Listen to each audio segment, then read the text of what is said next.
Hey everybody, welcome back to the channel. The Real Rant Reviewer back with you for another rant review. I'm going to call it an awesome rant review. You know it. It's on Contact, 1997's Contact, featuring Jodie Foster, Matthew McConaughey, David Morse, and a lot more. Got an all-star cast. Guys, this is 1997. I think I saw this in 98 on VHS, I would say for the first time. Regardless if you see it in the 90s, you see it now. Give this movie a shot. Robert Zemeckis directed. What a movie, dude. Jodie Foster plays like this little girl who's fascinated with the stars because it's a bond that she has with her dad. So you pick right up with, spoilers ahead, you pick up right with Jodie. It's just you see this fucking movie. You pick up with Jodie. It's a different take on aliens, for sure.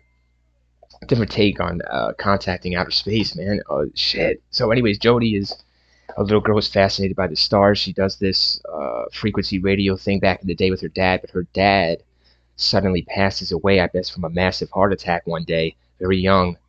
David Morse, her dad, dies. Jodie grows up to be this scientist that, that watches the stars or listens for frequency waves, listens out there in space for frequency sound waves of life or any kind of intelligence due to sound or, due to some frequencies, guys, whatever the fuck she's doing it. Finally, she hears something. She picks something up, a signal.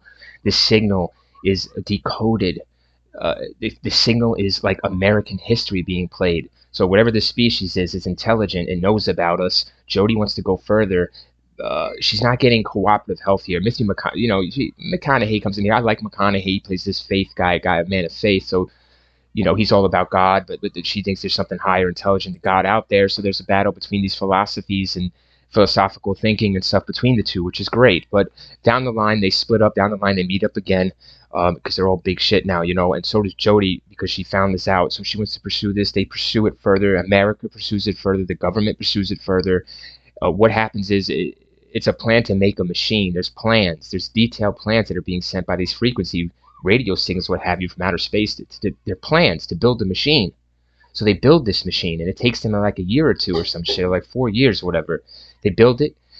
But somebody, dude, Gary Busey's son over there, Jack Busey, whatever, he goes, there's a crazy dude who wants to sabotage the machine and all this shit, and he blows himself up with everybody in the machine. It's crazy. So he kills their whole thing, but there's this rich millionaire dude that's dying, and he's got all this fucking unlimited amounts of money, and he tells Jodie, I made the machine myself. We will go into it. So here's a second machine this millionaire did, whatever. They pick up the backup machine. They put Jodie in the machine.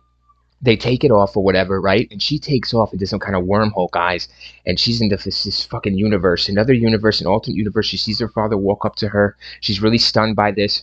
Okay, Wikipedia, I don't give a shit. I'm giving the Real Rant Reviewer's take. When I saw this, I thought it was like another dimension where life did exist. Maybe her dad was alive in this other dimension.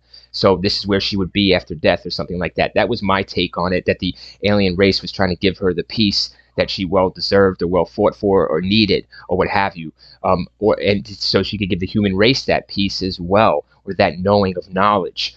But no, it's supposedly some alien appearing to her in a form she can understand and comprehend, guys. Anyways, I like it because I like the father-daughter thing, the meeting in the future, she being able to meet her father grown up. Good. But anyways, they tell me, go back and all this shit. But she comes back supposedly, but they're like, listen, you never went. They were like, you just sat here. You basically went through the rings and you sat in a safety net. You went nowhere. But she's like, I did go somewhere. For 18 hours, she was gone. And there's no proof, right? So McConaughey comes into the picture and he's like, listen, you got to take it on faith, right? Some things you just got to take on faith. So in the bottom line ending is, even with all this evidence and proof and machines and talk and speech and radio frequencies, it all comes down to faith because these people have to believe Miss Jodie Foster here. There's no evidence of where she went or who she spoke to or what she saw. It will only take her word for it, but no substantial proof. So Matthew McConaughey kind of, you know what I'm saying? He's like, hey, it's all about faith, ain't it? So bottom line, great movie. It'll have you in your feels and it'll have you thinking. So props off to Robert Zemeckis, to Jodie Foster, and to Matthew McConaughey and the rest of the cast. 1997's Contact. Go watch it. Thanks for joining me, the Real Rant Reviewer.